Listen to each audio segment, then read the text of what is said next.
నమస్కారం వార్తలకి స్వాగతం నేను పవన్ కుమార్ ముందుగా ఈనాటి ముఖ్యాంశాలు మేడ్ ఇన్ ఇండియా విమానాలు అందుబాటులోకి వచ్చే రోజు ఇంకెంతో దూరంలో లేదు కర్ణాటకలోని శివమొగ్గ విమానాశ్రయాన్ని ప్రారంభిస్తూ ప్రధాని నరేంద్ర మోదీ వెల్లడి 13వ విడత కిసాన్ సమ్మాన్ నిధిని విడుదల చేసిన ప్రధాని నరేంద్ర మోదీ 8 కోట్ల మంది రైతుల ఖాతాలో 16,800 కోట్లు జమ దేశీయ ఔషధ రంగం సత్తాను ప్రపంచానికి చాటబోతున్నామన్న కేంద్ర మంత్రి మన్సుఖ్ మాండవియా భారతీయ ఔషధాల ఎగుమతికి ప్రణాళికలు రూపొందిస్తున్నట్లు వెల్లడి అర్హులైన పేదలందరికీ ఇళ్ల స్థలాలు ఇచ్చేందుకు కట్టుబడి ఉన్నామన్న మంత్రి కేటీఆర్ 58, 59 జీవోల పరిధిలో అర్హులైన వారందరికీ త్వరలోనే ఇళ్ల పట్టాలు జారీ చేయాలని అధికారులకు ఆదేశాలు తునికాకు కూలీలకు సేకరణ ఛార్జీలతో పాటు బోనస్ ప్రకటించిన ప్రభుత్వం 75,000 మంది కూలీలు లబ్ధి పొందబోతున్నారన్న మంత్రి ఇంద్రకరణ్ రెడ్డి కొబ్బరి ఉత్పత్తులపై హైదరాబాద్లో అంతర్జాతీయ సదస్సు ప్రారంభం హాజరైన వివిధ దేశాల ప్రతినిధులు ఇక వివరాలు చూద్దాం డిజిటల్ ఇండియా ప్రయోజనాలు సమాజంలోని ప్రతి వర్గానికి చేరాలని ప్రధానమంత్రి నరేంద్ర మోదీ ఆకాంక్షించారు ఇందుకు అధునాతన మౌలిక సదుపాయాలు కల్పించేందుకు సాంకేతికతలో ప్రభుత్వం అధికంగా పెట్టుబడులు పెడుతోందని చెప్పారు సామర్థ్యాన్ని వెలికి తీయడం సాంకేతికతతో జీవన సౌలభ్యం అనే అంశంపై బడ్జెట్ అనంతర వెబినార్ను ఉద్దేశించి ప్రధానమంత్రి ప్రసంగించారు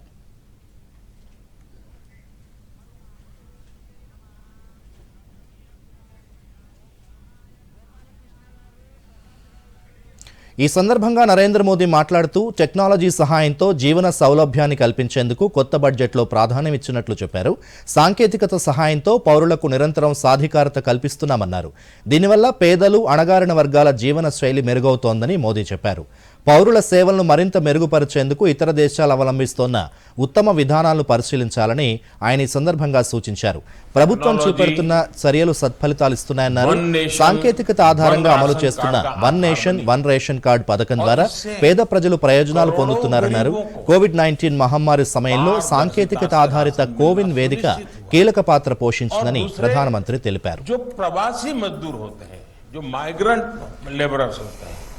उनके लिए तो एक बहुत बड़ा आशीर्वाद बन गया टेक्नोलॉजी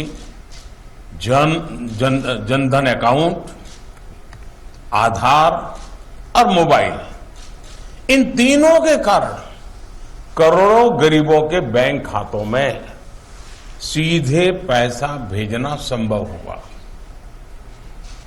उसी प्रकार से टेक्नोलॉजी आरोग्य सेतु और कोविन ऐप उसका एक महत्वपूर्ण साधन बनी और इससे कोरोना के दौरान ट्रेसिंग और वैक्सीनेशन में बड़ी मदद मिली आप जानते हैं कि हम मिशन कर्मयोगी के द्वारा सरकारी कर्मचारियों को ट्रेनिंग दे रहे हैं इस ट्रेनिंग के पीछे हमारा उद्देश्य यही है कि कर्मचारियों का सिटीजन सेंट्रिक बनाया जाए इस ट्रेनिंग कोर्स को अपडेट करते रहने की जरूरत है लेकिन इसका बेहतर परिणाम तभी मिलेगा जब इसमें बदलाव लोगों के फीडबैक के आधार पर हो हम एक ऐसा सिस्टम तैयार कर सकते हैं जिससे ट्रेनिंग कोर्स को बेहतर बनाने के लिए लोगों के सुझाव मिलते रहें साथियों टेक्नोलॉजी हर किसी तक सही और सटीक इंफॉर्मेशन पहुंचाकर सबको आगे बढ़ने का समान अवसर दे रही है हमारी सरकार टेक्नोलॉजी को बढ़ावा देने के लिए बड़े पैमाने पर इन्वेस्ट कर रही है రాజన్న సిరిసిల్ల బిడ్డలు దేశంలో అగ్రభాగాన ఉండాలని మంత్రి కేటీఆర్ ఆకాంక్షించారు సిరిసిల్ల జిల్లాలో పర్యటించిన మంత్రి గిఫ్ట్ స్మైల్ కార్యక్రమంలో భాగంగా ఎల్లారెడ్డిపేట పరిధిలోని 2,000 మంది ఇంటర్ విద్యార్థులకు కేటీఆర్ ట్యాబ్లు పంపిణీ చేశారు ఈ సందర్భంగా ఏర్పాటు చేసిన సభలో కేటీఆర్ ప్రసంగిస్తూ ట్యాబ్లను సమర్థవంతంగా ఉపయోగించుకోవాలని విద్యార్థులకు సూచించారు ఐఐటి నీట్ ఎంట్రన్స్లతో పాటు ఇతర రంగాల్లో మంచి ర్యాంకులు సాధించేందుకు ట్యాబ్లను వినియోగించుకోవాలన్నారు వేములవాడ నియోజకవర్గానికి కూడా తప్పకుండా 3,000 ట్యాబ్లు అందిస్తామని కేటీఆర్ హామీ ఇచ్చారు 10,000 ట్యాబ్లు 75,000 విలువ చేసే మెటీరియల్ ఉచితంగా అందిస్తున్నామని తల్లిదండ్రులు, గురువులు, జిల్లా నాయకులు గర్వపడేలా మంచి ర్యాంకులు సాధించి ఉన్నత విద్యలో రాణించాలని కేటీఆర్ ఆకాంక్షించారు. ఎల్లారెడ్డిపేట పాఠశాల 7 కోట్లతో అద్భుతంగా తయారవుతోందని, రాబోయే 2-3 నెలల్లోనే ఆ పాఠశాలను ప్రారంభించుకుందామని కేటీఆర్ అన్నారు.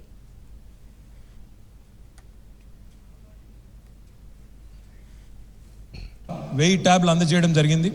దాంతోపాటు మన నియోజకవర్గంలోని మరొక 2,000 మంది పిల్లలకి ఈరోజు ఈ ట్యాబ్స్ అందజేయాలన్న ఉద్దేశంతో ఎల్లారెడ్డిపేటలో ఈ కార్యక్రమాన్ని నిర్వహించుకుంటా ఉన్నాం.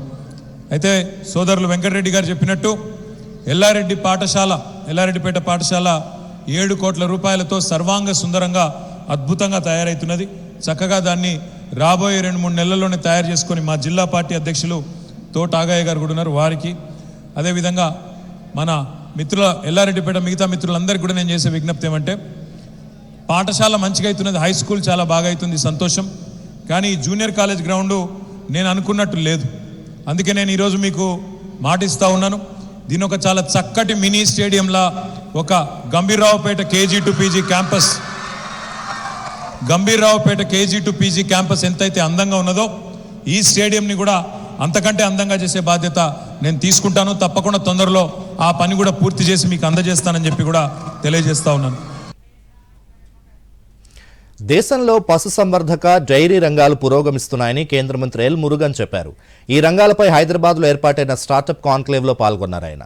కేంద్ర మంత్రులు పురుషోత్తం రూపాల, సంజీవ్ కుమార్ బల్యాన్, తెలంగాణ పశుసంవర్ధక శాఖ మంత్రి తలసాని శ్రీనివాస్ యాదవ్, సంబంధిత శాఖల ఉన్నతాధికారులు ఈ కార్యక్రమంలో పాల్గొన్నారు. దాదాపు 100 స్టార్టప్లు ఈ కార్యక్రమంలో పాల్గొన్నాయి.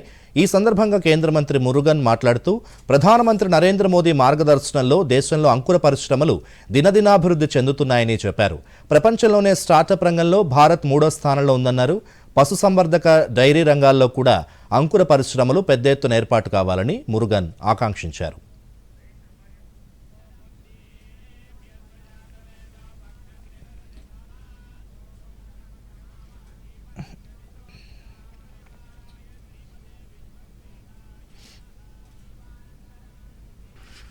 So today we are very happy moment that this type of conclave take us to forward to lead the nation. We are entered the Amrit Kal. You all know that Azadi Ka Amrit Mahotsav we celebrated or we enter is in 76th year. We are forward marching towards 2047, so 100th year of independence. For that, this year, our budget, our finance minister, Srimati Nirmala Sitharaman ji, gave a infrastructure budget for the move towards Amrit Kal. I want to tell, because the time shortage also is there, the startup companies are here. After the digital banking కాలం ఇది. Time ఆదా చేయాలండి. Digital banking సులువైనది. ఏ చెల్లింపైనా చేసుకోండి, ఎప్పుడైనా ఎక్కడైనా సేఫే ఫాస్టే. ప్రతి payment వేళ్ల మీద సెట్టే. లావాదేవీల ఆప్షన్స్ ఎన్నో. IMPS, NEFT, UPI కూడా. 24 గంటలు పనిచేసే పేమెంట్ సులువు, హాయిగా ఉండే. RBI అంటుంది, విషయాలు తెలుసుకోండి, జాగరూకంగా ఉండండి. ఓ హరి అన్నా, అరే వా, పొలంలో ఈసారి ఏ పంట వేశారు? ఏడాది అంతా సంపాదించి పెట్టే లాంటి పంట. ఏంటి? నేను కొత్త వ్యవసాయం మొదలు పెట్టాను. దానికోసం పెట్టుబడి? ఇందులో పెట్టుబడి అసలు అవసరమే లేదు. అలాగా? చూడండి. నమస్తే. అరే హరి, ఎప్పుడొస్తున్నావు? మీరు వెళ్తూ ఉండండి, నేను వచ్చేస్తాను. ఇప్పుడు నేను LIC ఏజెంట్ని. LIC ఏజెంట్ అవ్వండి. ఇప్పుడు గొప్పగా ఆలోచించండి. మా వెబ్సైట్ ని విజిట్ చేయండి లేదా మీ దగ్గరలోని LIC శాఖని సంప్రదించండి. దేశంలో మత్స్య పరిశ్రమ వేగంగా అభివృద్ధి చెందుతోందని కేంద్ర మత్స్య, పాడి పరిశ్రమల శాఖ మంత్రి పురుషోత్తం రూపాల చెప్పారు. ప్రధాని ప్రత్యేకంగా మత్స్య అభివృద్ధి శాఖను ఏర్పాటు చేశారన్నారు. హైదరాబాద్లోని జాతీయ మత్స్య అభివృద్ధి శాఖ మండలిని సహచర మంత్రి మురుగన్తో కలిసి సందర్శించారు ఆయన. కార్యాలయ ఆవరణలో పలు అభివృద్ధి పథకాలపై ఏర్పాటు చేసిన స్టాల్స్ను తిలకించారు. ఈశాన్య రాష్ట్రాల్లో ఏర్పాటు చేసిన ఫిష్ బ్రీడ్, ఆక్వాకల్చర్ సహా పలు శాఖలను వర్చువల్గా ప్రారంభించారు. ఈ సందర్భంగా రూపాల మాట్లాడుతూ పాడి, మత్స్య, ఆక్వా సహా అన్ని రంగాల జంతు జీవజాలంపై టీకాల ద్వారా అవి ఆరోగ్యంగా ఎదిగేలా ఆవిష్కరణలు జరపాలని ప్రధానమంత్రి సూచించినట్లు కేంద్ర మంత్రి తెలిపారు.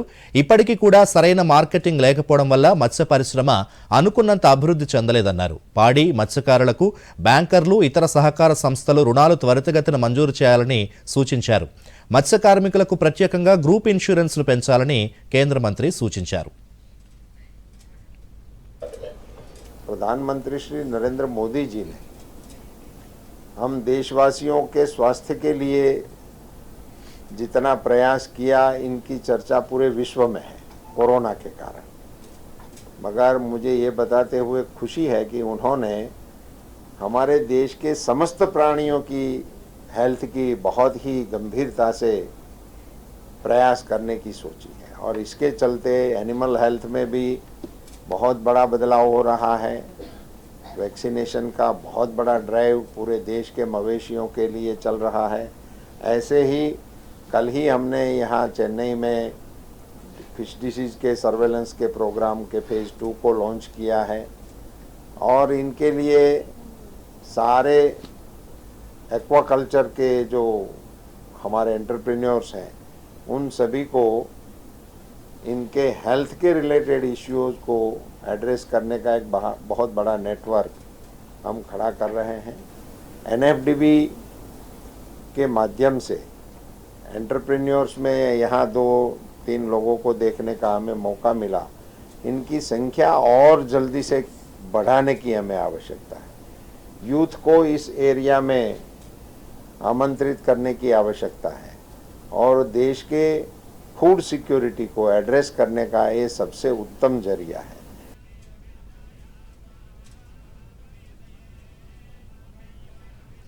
రైతులను ఆర్థికంగా బలోపేతం చేసేందుకు తెలంగాణ ప్రభుత్వం వ్యవసాయ అనుబంధ రంగాలను ప్రోత్సహిస్తోందని రాష్ట్ర పశుసంవర్ధక శాఖ మంత్రి తలసాని శ్రీనివాస్ యాదవ్ చెప్పారు. పశుసంవర్ధక, పాడి పరిశ్రమలపై హైదరాబాద్లో ఏర్పాటైన గ్రాండ్ స్టార్టప్ ఎన్క్లేవ్లో మంత్రి పాల్గొని ప్రసంగించారు. ఈ సందర్భంగా తలసాని మాట్లాడుతూ పాడి, పశుసంవర్ధక రంగాల్లో రైతులకు స్వయం ఉపాధి కల్పించేందుకు చర్యలు తీసుకుంటున్నామన్నారు. 70% రాయితీతో రైతులకు గొర్రెలు పంపిణీ చేస్తున్నామన్నారు. ప్రభుత్వం తీసుకుంటున్న చర్యల వల్ల పౌల్ట్రీ రంగంలో తెలంగాణ దేశంలోనే 3వ స్థానంలో ఉందని తెలియజేశారు. 2014కు ముందు నష్టాల్లో ఉన్న విజయ డైరీ సంస్థ సీఎం కేసీఆర్ తీసుకున్న చర్యల వల్ల ఇప్పుడు లాభాల్లో పయనిస్తోందని చెప్పారు. ఈ సంస్థ వార్షిక టర్నోవర్ 700 కోట్ల నుండి 800 కోట్ల మధ్య ఉందని తలసాని తెలిపారు. ఐటీ రంగంలో స్టార్టప్ల ఏర్పాటులో తెలంగాణ ముందంజలో ఉందని తెలియజేశారు. అలాగే డైరీ, పశుసంవర్ధక రంగాల్లో కూడా స్టార్టప్ల ఏర్పాటుకు రాష్ట్ర ప్రభుత్వం అన్ని విధాలా సహకారం అందిస్తుందని మంత్రి హామీ ఇచ్చారు.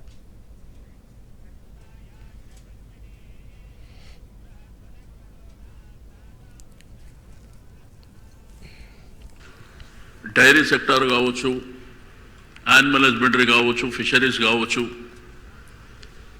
దీంతో పాటు పౌల్ట్రీ ఇండస్ట్రీ కావచ్చు, ఫార్మర్కి ఏదైతే సపోర్టివ్గా గవర్నమెంట్స్ ఉండవలసినటువంటి అవసరం ఉంది. 2014 बिफोर आप जानते हो रूपाला साहब, 2014 से पहले जो तेलंगाना स्टेट फॉर्मेशन हुआ, उस पहले स्टेट में पानी का दिक्कत था, बिजली का दिक्कत था, मगर फार्मर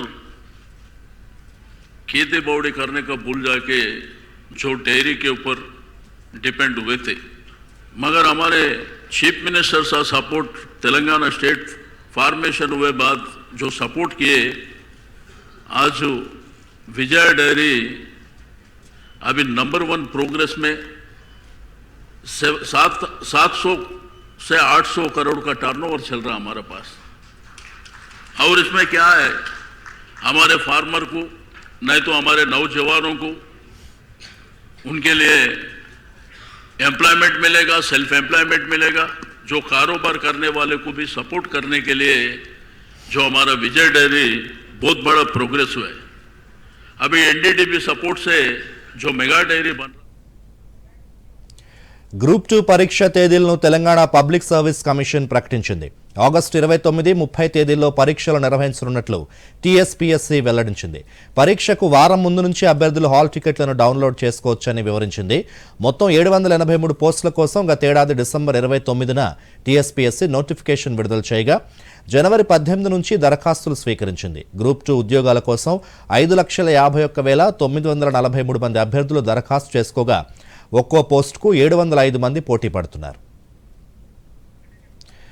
డాక్టర్ ప్రీతి మృతితో మెడికల్ కాలేజీలపై గవర్నర్ తమిళిసై సౌందరరాజన్ సీరియస్ అయ్యారు. డాక్టర్ ప్రీతి ఆరోగ్యం సరిగా లేదని సమాచారం ఇచ్చిన కాళోజీ హెల్త్ సైన్సెస్ యూనివర్సిటీ వీసీకి గవర్నర్ లేఖ రాశారు. ప్రీతి ఆరోగ్యంపై తప్పుడు సమాచారం ఇచ్చి నిందితుడిని కాపాడేందుకు ప్రయత్నించారని యూనివర్సిటీ అధికారులపై ఆగ్రహం వ్యక్తం చేశారు. ఈ ఘటనపై సమగ్ర విచారణ జరిపి నిందితుల్ని కఠినంగా శిక్షించాలని ఆదేశించారు. మెడికల్ కాలేజీల్లో యాంటీ ర్యాగింగ్ చర్యలు గట్టిగా తీసుకోవాలని గవర్నర్ సూచించారు. మహిళా మెడికోలకు ప్రత్యేక గ్రీవియన్స్ సెల్ ఏర్పాటు చేయాలని, ఇలాంటి సంఘటనల్లో ఎలాంటి ఉదాసీనత లేకుండా తక్షణం స్పందించి కాలేజీల్లో బాధ్యులపై కఠిన చర్యలు తీసుకోవాలని సూచించారు. రాష్ట్రంలోని ప్రతి మెడికల్ కాలేజీలో సీసీ కెమెరాలు ఏర్పాటు చేయాలని ఆదేశించారు. పీజీ మెడికల్ విద్యార్థినుల డ్యూటీ సమయాలు, ఇతర అంశాలపై శ్రద్ధ పెట్టాలని చెప్పారు. తెలంగాణలోని అన్ని నియోజకవర్గాల్లో బీజేపీకి బలమైన అభ్యర్థులు ఉన్నారని బీజేపీ రాష్ట్ర అధ్యక్షుడు బండి సంజయ్ అన్నారు. తెలంగాణలో మార్పు రావాలని ప్రజలు కోరుకుంటున్నారని, బీఆర్ఎస్కు ప్రత్యామ్నాయం బీజేపీనని రాష్ట్ర ప్రజలు భావిస్తున్నారని సంజయ్ తెలిపారు. ఢిల్లీలో కేంద్ర మంత్రి అమిత్ షా, బీజేపీ జాతీయ అధ్యక్షుడు జేపీ నడ్డాలతో భేటీ తరువాత సంజయ్ మీడియాతో మాట్లాడారు.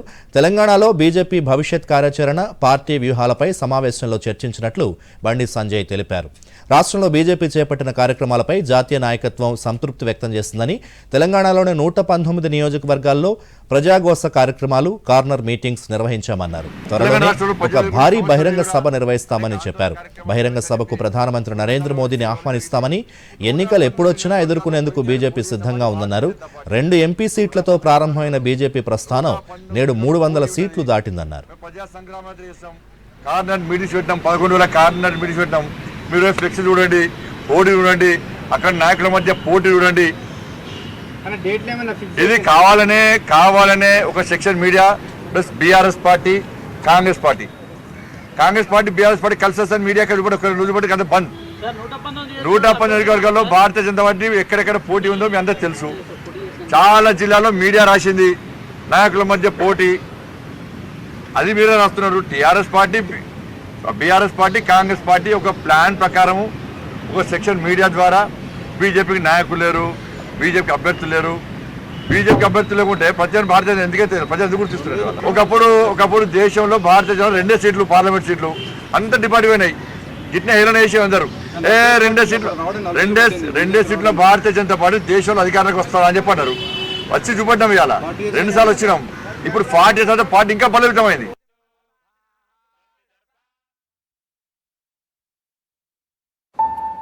పేమెంట్ ఫెయిల్ కానీ డబ్బు అయితే కట్ అయింది. నేను కష్టపడి సంపాదించిన డబ్బు పోయింది. నష్టపరిహారం దొరుకుతుంది, దిగులు పడకు బాబు.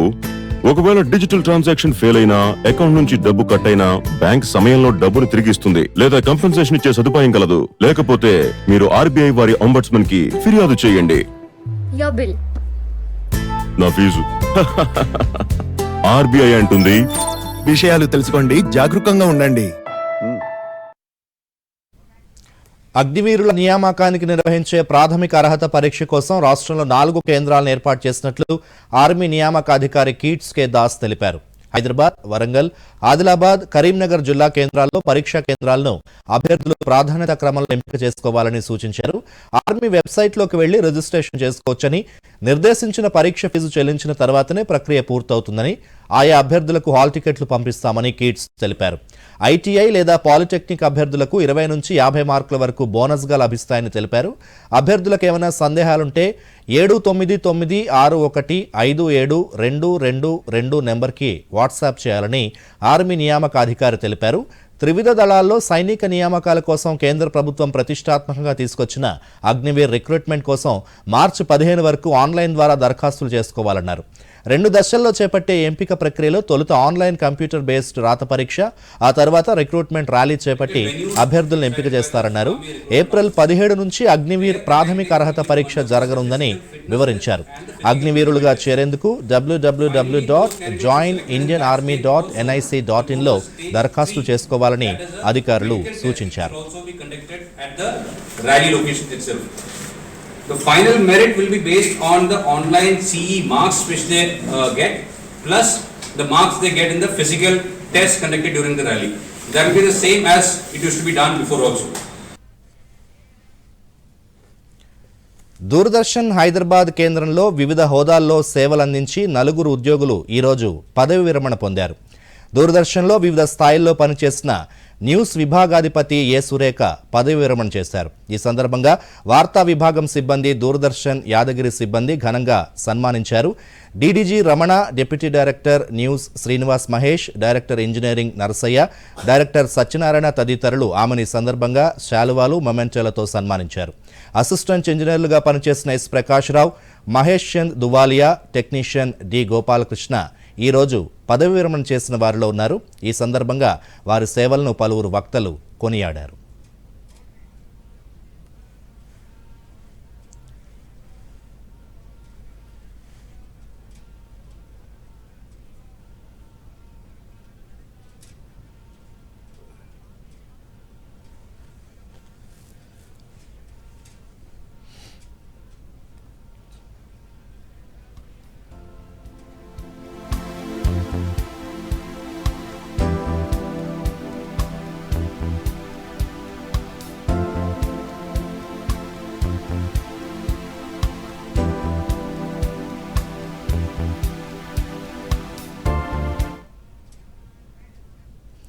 నేషనల్ సైన్స్ డే సందర్భంగా హైదరాబాద్ ఉప్పల్లోని సర్వే ఆఫ్ ఇండియాలో ఓపెన్ డే నిర్వహించారు.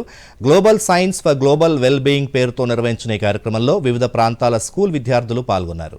ఓపెన్ డే సందర్భంగా ప్రదర్శనలో ఉంచిన సర్ఫింగ్, మ్యాపింగ్, జీపీఎస్ పరికరాలను విద్యార్థులు ఆసక్తిగా తిలకించారు. ఈ సందర్భంగా additional surveyor general P V Srinivas దూరదర్శన్తో మాట్లాడుతూ ప్రతి ఏడాది ఫిబ్రవరి 28న నేషనల్ సైన్స్ డేను ఘనంగా నిర్వహిస్తామని, ఈసారి global science for global well being పేరుతో సైన్స్ డే నిర్వహిస్తున్నామన్నారు.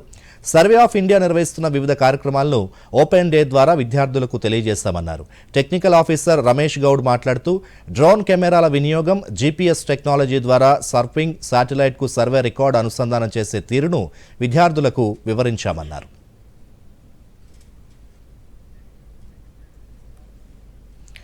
ఆడపిల్లల పెళ్లి తల్లిదండ్రులకు భారంగా మారొద్దనే ఉద్దేశంతోనే ముఖ్యమంత్రి కేసీఆర్ కళ్యాణ లక్ష్మి, షాదీ ముబారక్ పథకాలు అమలు చేస్తున్నారని మెదక్ ఎంపీ కొత్త ప్రభాకర్ రెడ్డి అన్నారు. మెదక్ జిల్లా నార్సింగి మండల కేంద్రంలో ఎమ్మెల్యే రఘునందన్ రావుతో కలిసి ఆయన లబ్ధిదారులకు కళ్యాణ లక్ష్మి, షాదీ ముబారక్ చెక్కులను పంపిణీ చేశారు. ఈ సందర్భంగా ఎంపీ మాట్లాడుతూ తెలంగాణ ప్రభుత్వం అమలు చేస్తున్న కళ్యాణ లక్ష్మి, షాదీ ముబారక్ పథకాలు పేద ఆడపిల్లల పెళ్లికి వరంలా మారాయన్నారు. ఆడపిల్ల పెళ్లి ఖర్చులు చేయలేని తల్లిదండ్రులకు ఈ ఆర్థిక సహాయం బాసటగా నిలుస్తుందన్నారు. దుబ్బాక ఎమ్మెల్యే రఘునందన్ రావు మాట్లాడుతూ దేశంలో వివిధ రాష్ట్రాలు ఆ రాష్ట్ర ఆర్థిక పరిస్థితి బట్టి సంక్షేమ పథకాలు అమలు చేస్తున్నాయని, తెలంగాణ ప్రభుత్వం అమలు చేస్తున్న కళ్యాణ లక్ష్మి, షాదీ ముబారక్ పథకాలు నిరుపేదలకు ఎంతో ఉపయోగకరంగా ఉన్నాయన్నారు. మరి ఎక్కడ ఏ రాష్ట్రంలో కూడా లేని ఆలోచన మన తెలంగాణ రాష్ట్రంలో రావడం, మరి దాన్ని పూర్తిగా అమలు పెట్టి మరి దాదాపు 7 సంవత్సరాల నుంచి కూడా మరి ఈ పథకాన్ని మరి అందరికీ కూడా లబ్ధి పొందే విధంగా మనం రాష్ట్రం అంతటా కూడా చేసుకుంటున్నాం. ప్రజల అభ్యున్నతి కోసమే పనిచేయాలనేటువంటి ఒక లక్ష్యంతో ఇటు రాష్ట్ర ప్రభుత్వం, అటు భారత ప్రభుత్వం అనేక రకాలైనటువంటి సంక్షేమ పథకాలని పేదల అభ్యున్నతి కోసం తీసుకొస్తా ఉన్నాయి. ఆయా రాష్ట్రాలు తమకు ఉన్నటువంటి బడ్జెట్ ని, తమ రాష్ట్రంలో ఉన్నటువంటి పేద ప్రజల యొక్క అవసరాలని దృష్టిలో పెట్టుకొని కొత్త కొత్త పథకాలను ఆలోచిస్తూ పేద ప్రజల అభ్యున్నతి లక్ష్యంగా ముందుకు సాగుతా ఉన్నాయి. అట్లాంటి పథకాల్లో ఒకటి ఈ రాష్ట్ర ప్రభుత్వం ఆలోచించి తెచ్చినటువంటి పథకం పేదింటి కళ్యాణ లక్ష్మి, పేద ప్రజల పెళ్లి కోసం తెచ్చినటువంటి ఒక పథకం. మద్యం కుంభకోణం కేసులో అరెస్టైన ఢిల్లీ ఉప ముఖ్యమంత్రి మనీష్ సిసోడియాకు సుప్రీంకోర్టులో చుక్కెదురైంది. సిబిఐ అరెస్ట్ విషయంలో జోక్యం చేసుకోలేమని సర్వోన్నత న్యాయస్థానం స్పష్టం చేసింది. సిబిఐ అరెస్ట్ చేయడాన్ని సవాల్ చేయాలనుకుంటే హైకోర్టుకు వెళ్లొచ్చని సిసోడియాకు సూచించింది. సిబిఐ ఛార్జ్షీట్లో సిసోడియా పేరు లేకున్నా ఆయన అరెస్ట్ చేయడం అక్రమమని సిసోడియా తరపు న్యాయవాది అభిషేక్ సింఘ్వి సుప్రీంకోర్టు దృష్టికి తీసుకెళ్లారు. ఈ కేసులో వాదనలు విన్న సుప్రీంకోర్టు ప్రధాన న్యాయమూర్తి జస్టిస్ డివై చంద్రచూడ్ నేతృత్వంలోని ధర్మాసనం సిబిఐ అరెస్ట్ను సవాలు చేయాలనుకుంటే హైకోర్టుకు వెళ్లాలని సూచించింది. ఢిల్లీలో ఉన్నంత మాత్రాన సుప్రీంకోర్టును ఆశ్రయించడం సరికాదని, ప్రస్తుత పరిస్థితుల్లో ఈ కేసును విచారించేందుకు తాము సిద్ధంగా లేమని హైకోర్టుకు వెళ్లాలని సూచించింది. మరోవైపు మద్యం కుంభకోణం కేసులో మనీష్ సిసోడియాను సిబిఐ అరెస్ట్ చేయగా 5 రోజుల కస్టడీకి అప్పగిస్తూ న్యాయస్థానం ఉత్తర్వులు ఇచ్చింది. అయితే సిబిఐ అరెస్టును వ్యతిరేకిస్తూ మనీష్ సిసోడియా సుప్రీంకోర్టును ఆశ్రయించారు. గ్రామీణ ప్రాంతాల ప్రజలకు ఉపాధి కల్పించేందుకు అమలు చేస్తున్న మహాత్మా గాంధీ జాతీయ ఉపాధి హామీ పథకం నిర్మల్ జిల్లాలో సత్ఫలితాలనిస్తోంది. ఉపాధి హామీ పథకం రాష్ట్ర రైతన్నల కోసం వ్యవసాయానికి అనుసంధానం చేయాలనే డిమాండ్తో ప్రభుత్వం ఆ వైపు ఆలోచించింది. గత 4 ఏళ్ల నుంచి వివిధ వ్యవసాయ అనుబంధ రంగాల వైపు దృష్టి సారించింది. అంతేకాకుండా వివిధ పథకాలను 7 విభాగాల్లో వర్గీకరించి ఉపాధి పనులు చేపట్టింది.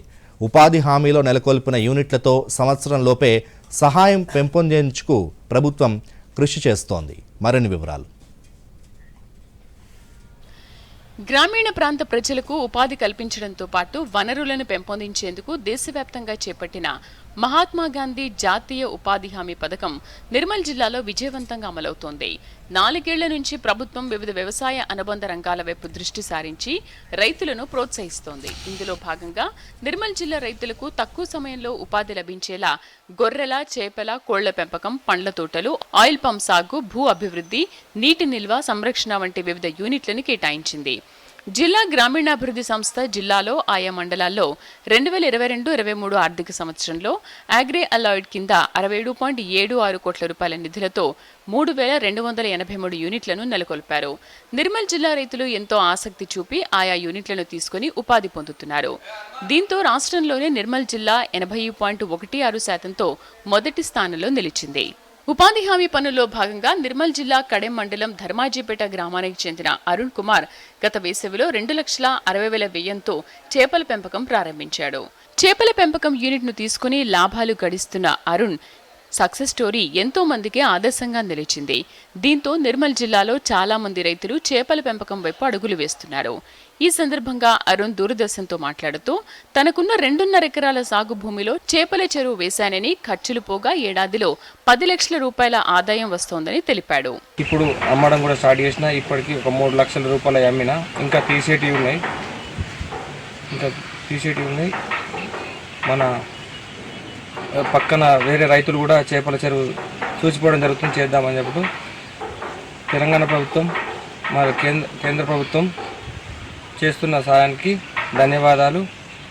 రైతులకు వ్యవసాయంతో పాటు అనుసంధానమైన పనులు, అనుబంధ పరిశ్రమలపై అవగాహన కల్పించి చైతన్యవంతం చేస్తున్నామని, ఫలితంగా 2 లాభాలను గడిస్తున్నారని కడెం మండలం ఉపాధి హామీ అధికారి వెనుమలై జయదేవ్ తెలిపారు. చేపల పెంపకం లాభదాయకంగా ఉండడంతో ఇతర ప్రాంతాల రైతులు కూడా వచ్చి చూస్తున్నారని వివరించారు. దాంట్లో ఆయన సీడ్ వేసుకొని మంచిగా చక్కగా చేపలు పెంపుకోవడం జరిగింది. పెంచుకున్న తర్వాత అవి ఈరోజు మంచిగా ఇప్పుడు అమ్మకం కూడా జరుగుతుంది. మంచి అభివృద్ధి మరియు లాభదాయకంగా ఉంది. ఇట్లా మేము ప్రతి గ్రామ పంచాయతీకి 5 రైతుల చొప్పున టార్గెట్ తీసుకున్నాము. దీనికి జిల్లా అధికారులు మరియు మండలాధికారులు కూడా అందరూ సహకరించడం జరిగింది. చేపల పెంపకాన్ని చూసేందుకు వచ్చిన విఠల్ అనే రైతు మాట్లాడుతూ రైతుల ఆదాయాన్ని రెట్టింపు చేసేలా ప్రభుత్వం ఇస్తున్న ప్రోత్సాహం ఎంతో బాగుందని ఆనందం వ్యక్తం చేశారు. ఎలా ఉందని చూడడం కూడా జరిగింది. 8 నెలల క్రితం ఈ సీడ్ తెచ్చి వేయడం వల్ల ఇప్పుడు 8 నెలల తర్వాత ఈ 3 లక్షల వరకు అమ్మడం జరిగింది. అయితే ఇది చాలా లాభదాయకంగా ఉంది. ఈ చిన్న సన్నకారు రైతులకు ఉపాధి పథకం కింద ఉపాధి కల్పిస్తూ ఇలాంటి సహకారాన్ని అందిస్తున్నందుకు రాష్ట్ర ప్రభుత్వానికి అలాగే కేంద్ర ప్రభుత్వానికి ధన్యవాదాలు తెలుపుకుంటున్నాను. Bureau report, Doordarshan news. మరోసారి ముఖ్యాంశాలతో వార్తలను ముగిద్దాం. నమస్కారం. దూరదర్శన్ యాదగిరి వార్తలను ఇప్పుడు సోషల్ మీడియాలో కూడా చూడవచ్చు. యూట్యూబ్ అయితే డిడి న్యూస్ తెలంగాణ, ట్విట్టర్ అయితే DD news Telangana @DD Yadagiri news, మరి ఫేస్బుక్ అయితే DD న్యూస్ తెలంగాణలో చూసి సబ్స్క్రైబ్ చేసి లైక్ చేయండి, షేర్ చేయండి. మేడ్ ఇన్ ఇండియా విమానాలు అందుబాటులోకి వచ్చే రోజు ఇంకెంతో దూరంలో లేదు. కర్ణాటకలోని శివమొగ్గ విమానాశ్రయాన్ని ప్రారంభిస్తూ ప్రధాని నరేంద్ర మోదీ వెల్లడి.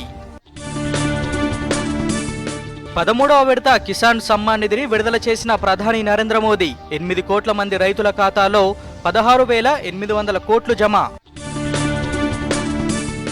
దేశీయ ఔషధ రంగం సత్తాను ప్రపంచానికి చాటబోతున్నామన్న కేంద్ర మంత్రి మన్సుఖ్ మాండవియా. భారతీయ ఔషధాల ఎగుమతికి ప్రణాళికలు రూపొందిస్తున్నట్లు వెల్లడి. అర్హులైన పేదలందరికీ ఇళ్ల స్థలాలు ఇచ్చేందుకు కట్టుబడి ఉన్నామన్న మంత్రి కేటీఆర్. 58, 59 జీవోల పరిధిలో అర్హులైన వారందరికీ త్వరలోనే ఇళ్ల పట్టాలు జారీ చేయాలని అధికారులకు ఆదేశాలు. తునికాకు కూలీలకు సేకరణ ఛార్జీలతో పాటు బోనస్ ప్రకటించిన ప్రభుత్వం. 75,000 మంది కూలీలు లబ్ధి పొందబోతున్నారన్న మంత్రి ఇంద్రకరణ్ రెడ్డి.